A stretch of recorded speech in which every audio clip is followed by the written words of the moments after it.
नमस्कार भक्तों, कामिका एकादशी के इस पावन और पुण्यदायी अवसर पर भगवान श्री हरि विष्णु और माता लक्ष्मी की असीम कृपा आप सभी पर सदैव बनी रहे। प्रभु आपके जीवन को सुख, समृद्धि, शांति, वैभव, उत्तम स्वास्थ्य, धन, धान्य, यश, सफलता और आध्यात्मिक उन्नति से भर दें।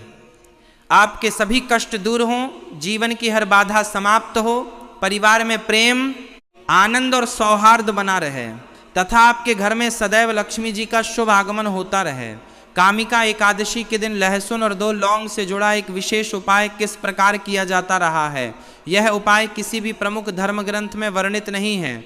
यह विशुद्ध रूप से भारत के विभिन्न अंचलों में सदियों से चली आ रही एक लोक परंपरा है, जिसे अनेक परिवार आज भी श्रद्धा और विश्वास के साथ निभाते हैं। इस परंपरा के अनुसार माना जाता है कि घर में सुबह के समय एक साबुत लहसुन की कली और 2 लौंग लेकर उसे एक साफ कपड़े या रुमाल में बांध लिया जाता है। इसके बाद इस पोटली को घर के सभी सदस्यों के सिर के ऊपर से 7 बार घुमाया जाता है। ऐसा करते समय मन ही मन भगवान विष्णु का स्मरण किया जाता है और यह भावना रखी जाती है कि घर परिवार पर आने वाली नकारात्मक ऊर्जा, बुरी नजर, दरिद्रता और अनावश्यक बाधाएं इस पोटली में समा जाएं। इसके पश्चात इस पोटली को घर से दूर किसी चौराहे पर रखकर या बहते जल में प्रवाहित करके त्याग दिया जाता है। कुछ स्थानों पर लोग इसे घर की सीमा के बाहर मिट्टी में दबाने की परंपरा भी निभाते हैं। इसके पीछे यह लोक विश्वास है कि जिस प्रकार लहसुन और लौंग की तीव्र गंध और गुण नकारात्मकता को दूर करने वाले माने जाते हैं, उसी प्रकार यह उपाय भी घर परिवार से जुड़ी बाधाओं, आर्थिक तंगी और अनिष्ट शक्तियों को दूर करने में सहायक सिद्ध होता है। परंतु यहाँ यह समझना अत्यंत आवश्यक है कि यह पूर्णतः एक श्रद्धा और आस्था पर आधारित लोक परंपरा है। इसका कोई वैज्ञानिक या शास्त्रीय प्रमाण उपलब्ध नहीं है और किसी भी उपाय से यह अपेक्षा नहीं रखनी चाहिए कि वह जीवन की समस्त कठिनाइयों को तुरंत समाप्त कर देगा। सच्चा समाधान सदैव सद्कर्म, परिश्रम, धैर्य और ईश्वर के प्रति अटूट श्रद्धा में ही निहित होता है। यदि आपके परिवार में यह परंपरा पीढ़ियों से चली आ रही है तो आप श्रद्धा पूर्वक इसका पालन कर सकते हैं, परंतु इसे किसी चमत्कार की भांति नहीं बल्कि एक सांकेतिक और मानसिक शुद्धि की प्रक्रिया के रूप में ही देखा जाना चाहिए। अब जब ये पारंपरिक उपाय हमने समझ लिया है तो आइए अब कामिका एकादशी के संपूर्ण महत्व, इसकी पौराणिक कथा, पूजा विधि और इससे जुड़े गहन आध्यात्मिक संदेश की ओर विस्तार से चलते हैं। सनातन धर्म में एकादशी तिथि को अत्यंत पावन और भगवान विष्णु को अत्यंत प्रिय तिथि माना गया है।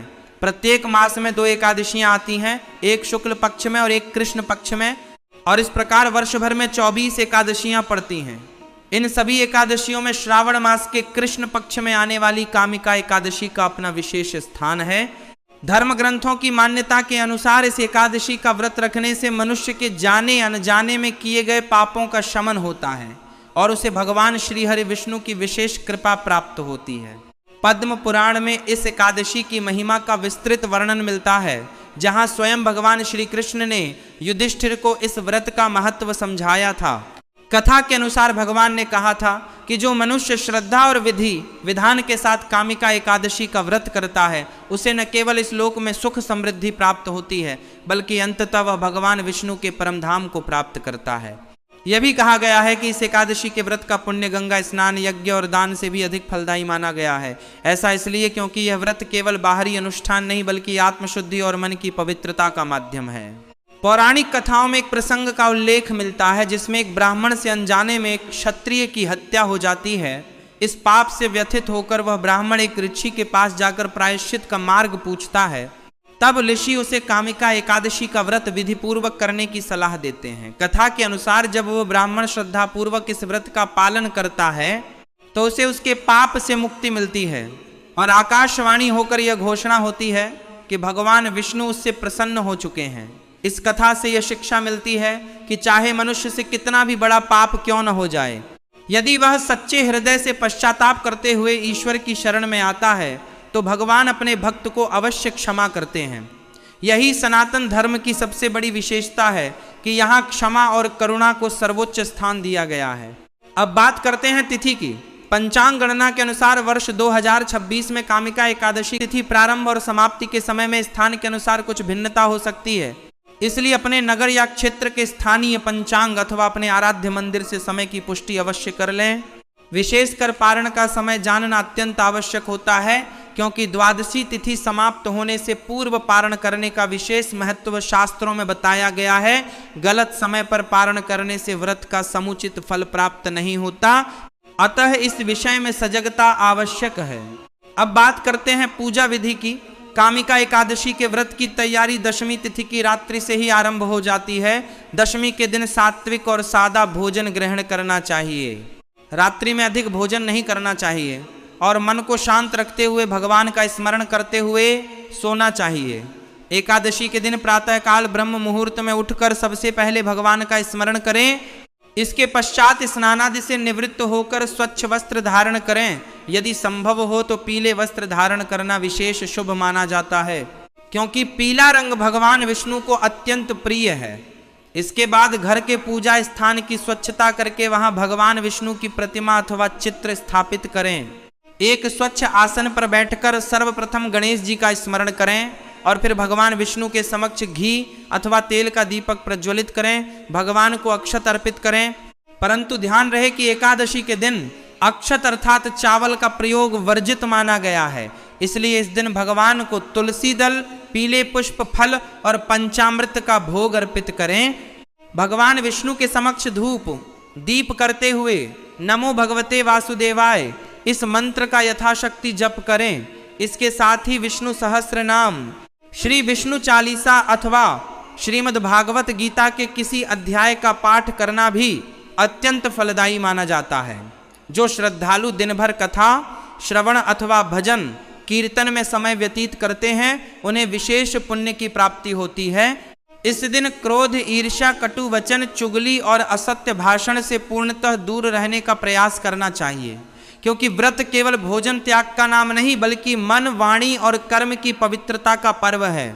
तुलसी माता का इस दिन विशेष महत्व है।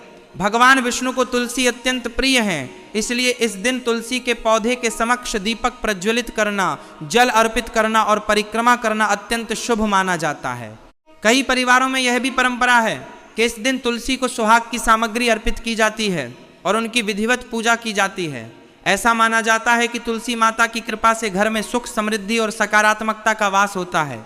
व्रत के नियमों की बात करें तो जिन श्रद्धालुओं का स्वास्थ्य अनुमति देता है वे निर्जल अथवा फलाहार व्रत रख सकते हैं, परंतु जिन्हें कोई स्वास्थ्य संबंधी समस्या हो, वृद्ध व्यक्ति हों अथवा गर्भवती महिलाएं हों, उन्हें बिना जल के व्रत रखने का आग्रह नहीं करना चाहिए। ऐसी स्थिति में फलाहार करते हुए अथवा सात्विक भोजन ग्रहण करते हुए भी भगवान का स्मरण करना पर्याप्त माना जाता है। धर्मशास्त्रों में सदैव यही कहा गया है कि भगवान भाव के भूखे हैं। बाहरी कठोरता से अधिक महत्वपूर्ण हृदय की सच्ची श्रद्धा है।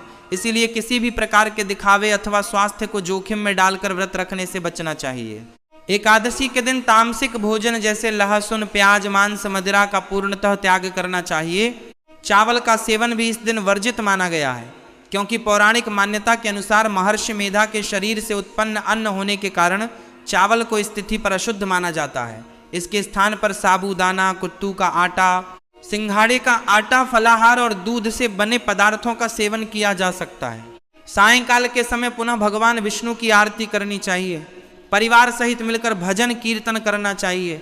इससे घर में सकारात्मक ऊर्जा का संचार होता है। इस दिन यथाशक्ति दान करने का भी विशेष महत्व है। अन्न, वस्त्र, जल अथवा धन का दान अपनी सामर्थ्य अनुसार अवश्य करना चाहिए। विशेषकर जरूरतमंद और असहाय व्यक्तियों की सहायता करना इस व्रत के पुण्य को कई गुना बढ़ा देता है। शास्त्रों में कहा गया है कि दान सदैव बिना अहंकार और बिना प्रचार की भावना के करना चाहिए। गुप्त दान का फल सर्वाधिक माना गया है। द्वादशी तिथि के दिन प्रातःकाल स्नानादि के पश्चात शास्त्रोक्त समय पर व्रत का पारण करना चाहिए। पारण से पूर्व ब्राह्मण अथवा किसी जरूरतमंद को भोजन कराना और यथाशक्ति दक्षिणा देना शुभ माना जाता है। पारण करते समय भगवान विष्णु का स्मरण करते हुए सात्विक भोजन ग्रहण करना चाहिए। अब उस सुंदर परंपरा की बात करते हैं जो प्राचीन काल से अनेक परिवारों में चली आ रही है। अनेक श्रद्धालु परिवारों में यह मान्यता है कि कामिका एकादशी की रात्रि में जागरण करते हुए भगवान विष्णु के नाम का शांत मन से सतत जप किया जाए। इस रात्रि जागरण को अत्यंत पुण्यदायी माना गया है। माना जाता है कि जो भक्त इस रात्रि में सोए बिना भगवान का भजन कीर्तन करते हैं उन्हें भगवान विष्णु का विशेष आशीर्वाद प्राप्त होता है। अगले दिन द्वादशी तिथि पर श्रद्धापूर्वक पारण करने से यह संपूर्ण अनुष्ठान सफल माना जाता है। यह परंपरा हमें यह सिखाती है कि सच्ची भक्ति में संयम, धैर्य और निरंतरता का कितना महत्व है। भगवद गीता में भगवान श्री कृष्ण कहते हैं कि जो व्यक्ति श्रद्धा पूर्वक अपने कर्तव्यों का पालन करता है और फल की चिंता किए बिना ईश्वर को समर्पित भाव से जीवन जीता है, वही सच्चा भक्त कहलाता है। कामिका एकादशी का व्रत भी हमें यही सिखाता है कि जीवन में संयम, सेवा, करुणा और समर्पण का कितना महत्व है। यह व्रत केवल एक दिन का अनुष्ठान नहीं बल्कि संपूर्ण जीवन शैली में सात्विकता लाने की प्रेरणा है।